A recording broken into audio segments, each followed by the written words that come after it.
This is Steve Zelser with Workweek, and Workweek has covered the struggle of the rise of a danger of a coup in the United States with Trump and the attempted coup, and the effort by the Vermont AFL-CIO to begin to put the alarms out for working people about what they should do about such a development for the working class in this country, for working people.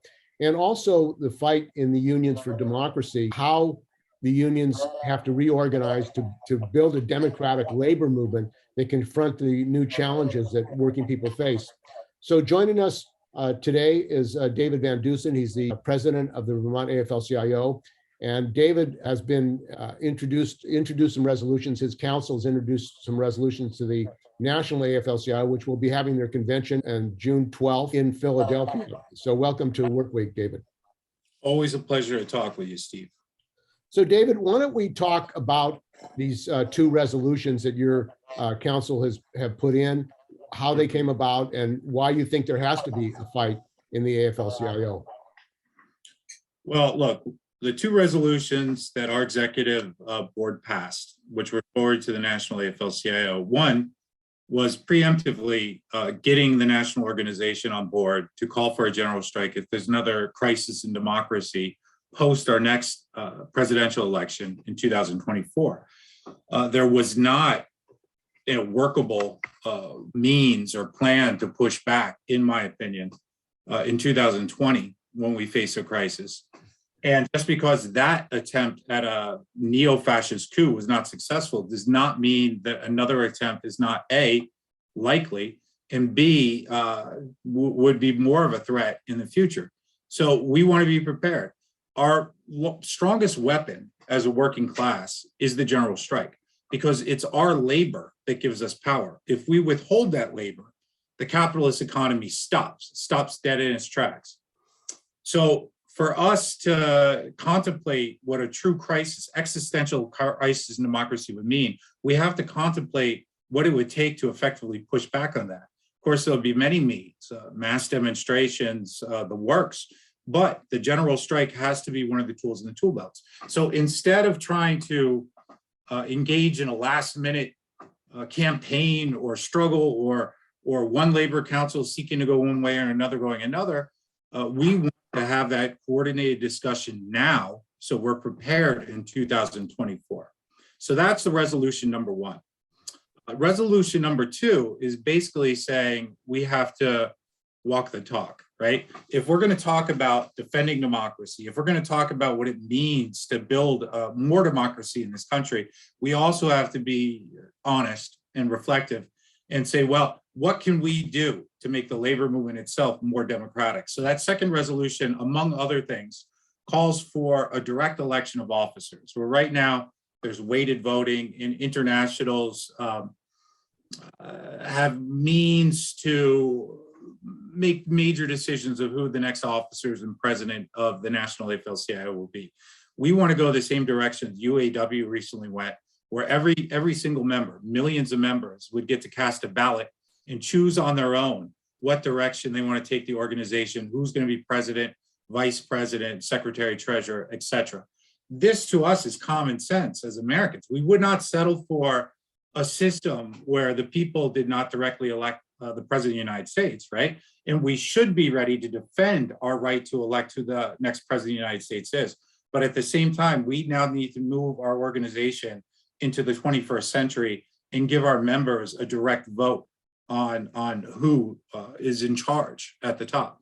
Also, we believe, and it's in that second resolution, that state labor councils and local labor bodies should have more autonomy to express political opinions without being hamstrung by internal rules, which would cede power to the National AFL-CIO in discussing various political matters. So these are the directions we want to go as the Vermont State Labor Council, and we want to bring the discussion to the National AFL-CIO.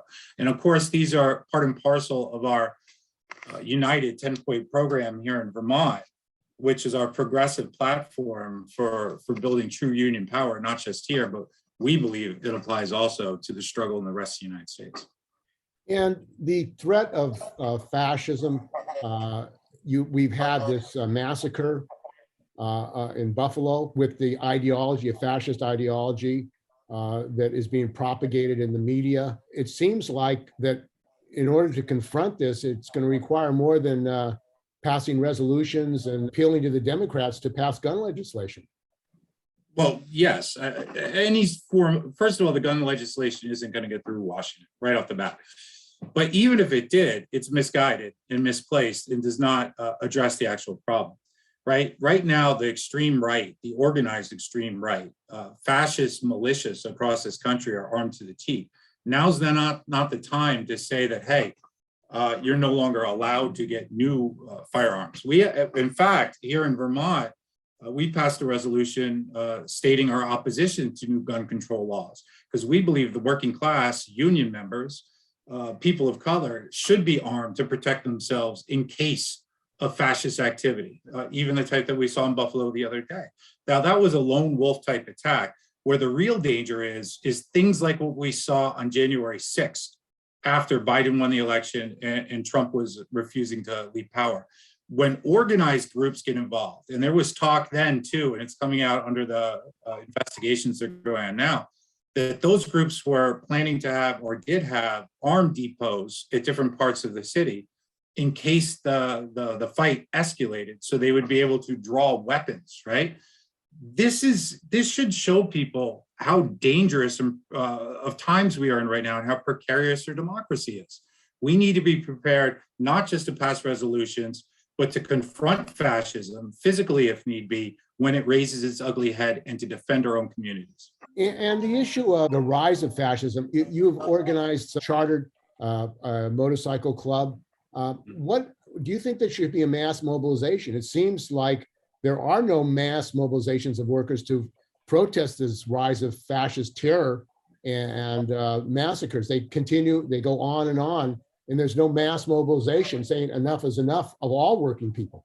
Well, we did charter a motorcycle club, which we're actively organizing here in Vermont, that would be an auxiliary to our elected sergeant at arms for the state labor council. And we see that as one means to be prepared for threats if they are to come up. But let's get back to our roots here. If we're going to fight fascism effectively, we have to look back into the 1990s, where there was very effective struggles in combating fascism on the community level.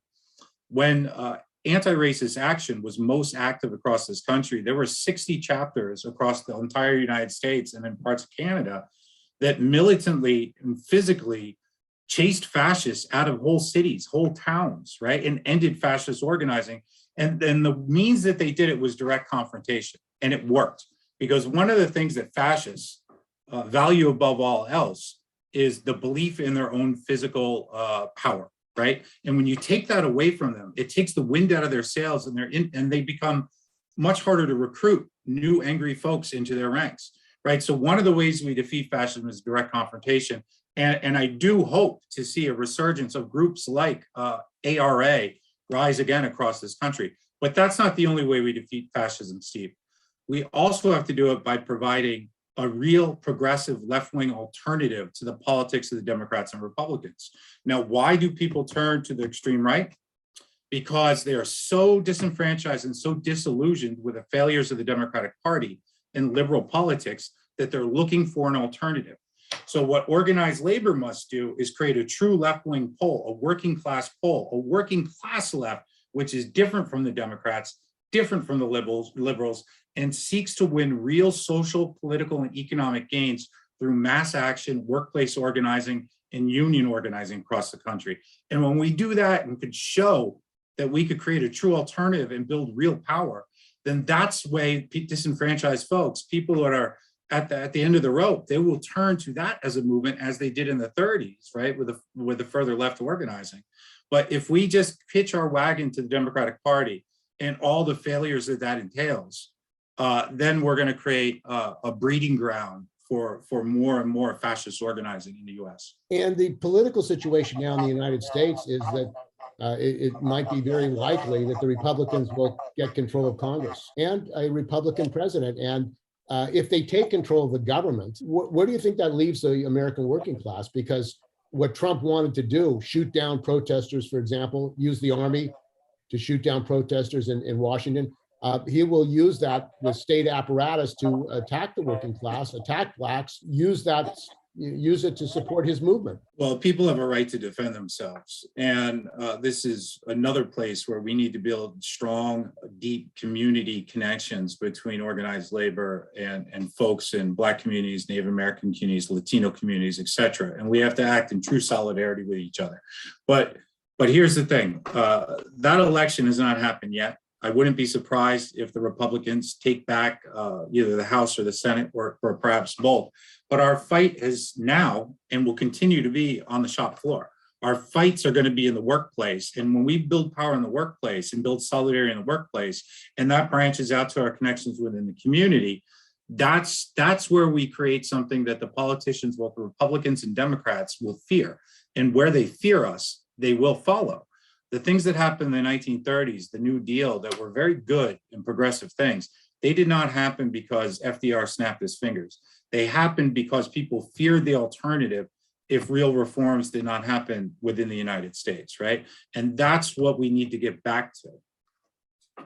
And right now, Biden administration, with the support of the Republicans, has passed $40 million to go to Ukraine in military aid. They don't have enough for working people in this country, for housing, for education, but it seems like the budget for the military is unlimited. And the AFL-CIO Solidarity Center gets money from the National Endowment for Democracy, U.S. government agency. They're getting $75 million for their international operations.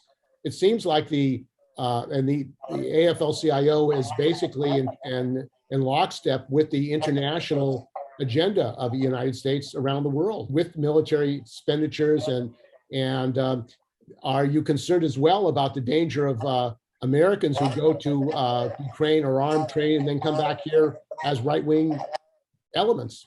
I'm very concerned. Now, look, I understand that the Russians are overplaying their hand and they're exaggerating the fascist element within the Ukraine. But here's what they're not exaggerating. Here's the thing that's true. The Azov battalion, the ones that the nightly news are putting on, the folks that were defending the steel plant in Mariupol, those are Nazis, right? That's not rhetoric. That's not propaganda. The Azov battalion was founded by a guy who wants to cleanse Europe of folks that aren't white, you know, and this is true. And right now, far-right, dangerous, violent groups are sending volunteers to serve in the Ukraine alongside these far-right and Nazi militias. That's a huge danger. Let's not forget what happened in Afghanistan during the Soviet occupation when the United States funded, trained, and armed mujahideen and Islamic fundamentalists in that country to push back against the Russians. What we reaped from that was Al-Qaeda. What we eventually reaped from that was international terrorism that all of us, all good folks on the left should rightly condemn. So we might be creating another problem there. But look, as far as the AFL-CIO goes, the Vermont AFL-CIO was proud to have one of our members represent us, one of our vice presidents, Katie Harris, in Havana for May Day. The kind of solidarity we need to be building internationally is one where we stand firm with groups who are also fighting for a more just and equitable world, such as in northern Syria and Rojava, right? That's the type of thing where we need to be reaching out as a labor movement and building international connections because capital is international. So I'm not saying that the National AFL-CIO gets it right often enough. Well, what I am saying is there is a role for internationalism, but that has to be a working class left-wing internationalism that doesn't prop up capitalism, but rather props up workers' movements from one side of the globe to the other. When we talk about internationalism, there's a massive drive now to organize at Amazon workers, Chris Small, and in New York, many workers are organizing. These are international corporations. You see as a strategy linking up and having direct action of General Motors workers in Mexico and the United States, or workers working for the same multinational fighting globally together to organize and against these union busters. That's where we need to go. That's exactly what we need to do. A few years ago, when United here in Vermont first took power, we were supporting a machinist strike up at a company, a factory up near outside of Burlington. And while they were on the picket line, while they were on strike, the workers at their corporate headquarters in Montreal, I believe it was, walked out and did a solidarity action in support of our Vermont members, right? So that worked. They won their strike within a matter of days and got the fair raises they deserved and pushed back against management's bad positions. So that's what we need to do on an international scale, and we need to put a priority to that. But what we can't be doing is allowing the labor movement to be the appendage of the US government when it comes to imperialist ventures across the globe. One of the things that is happening is the takeover of Twitter by Elon Musk, who says he wants to open it up, make it more democratic. He hasn't said anything about replacement theory. He hasn't even said anything about the Buffalo Massacre. Are you concerned about these billionaires like Elon Musk, who are union busters? He attacked the workers at Tesla. They called it, the black workers called it slave plantation. And also they were forced to work even during COVID shelter in place rule in Alameda County. Are you concerned about these billionaires really using their wealth and resources to take over social media and use their power, their economic and political power, which is supported by both the Democrats and Republicans, to organize politically? What we do see, which is not new in the US or the developed West capitalist worlds, nations, is we see monopolization. We see fewer and fewer oligarchs in the United States controlling more and more of the media. This has been a trend that's been going on for 70 years, and it's becoming intensified. So there's a huge concern with that, because ultimately they, as the ownership class, are going to be able to have more control over what folks read or see or even think, because that's the information open to them. Like, for example, what's going on in Ukraine now, and I don't begrudge the Ukrainian people from defending themselves against Russian imperialism and aggression. They're right to do that. But we used to see some of the mainstream media talk about the serious fascist problem that was happening in the Ukraine, and that just stopped from both the liberal media and the conservative media once the shooting started again, right? Most recently this winter. We need to have a true debate, a true discussion, a true reflection, and we don't get that when the oligarchs control what's discussed publicly. So this is a huge concern. I think these monopolies need to be broken up, and I think we have to find our own means of communication. One of the things that we've talked about before, Steve, is the labor movement, right? The labor movement should put resources into a national news network, television, news, radio. This is the type of thing that we have the resources for if we choose to use it. And given the monopolization and the threats to free debate, I think that we really need to take another look at that and look at putting real resources towards that goal. And these resolutions that your council has introduced, have you been able to get endorsements and support? And are you going to be able to make a fight at the AFL-CIO for these resolutions? Are they going to come up with the floor of the AFL-CIO convention? I couldn't tell you what their fate's going to be yet. I know that we have begun to reach out to other labor federations, councils, to talk about what we're doing here and why we would like them to support them. Whether or not they end up on a floor and have a true debate, we will see. I like to think that we have a new administration post Richard Trumka in the National AFL-CIO, and I hope to see them support open and honest debate about defending democracy and about building true democracy within the labor movement itself. And how can people get more information, workers get more information about your resolutions? You can look at our social media. If you look up the Vermont AFL-CIO for Facebook, we have them up there. You're also free to reach out to us, send us an email. We're happy to send you copies and happy to engage in conversation with you. Well, I want to thank you very much for joining us on Work Week. We've been talking with David Van Deusen. He's the president of the Vermont AFL-CIO about the issues of Buffalo, rise of fascism, democracy, and what working people need to do to defend themselves and their brothers and sisters. So thanks for joining us on Work Week. Solidarity.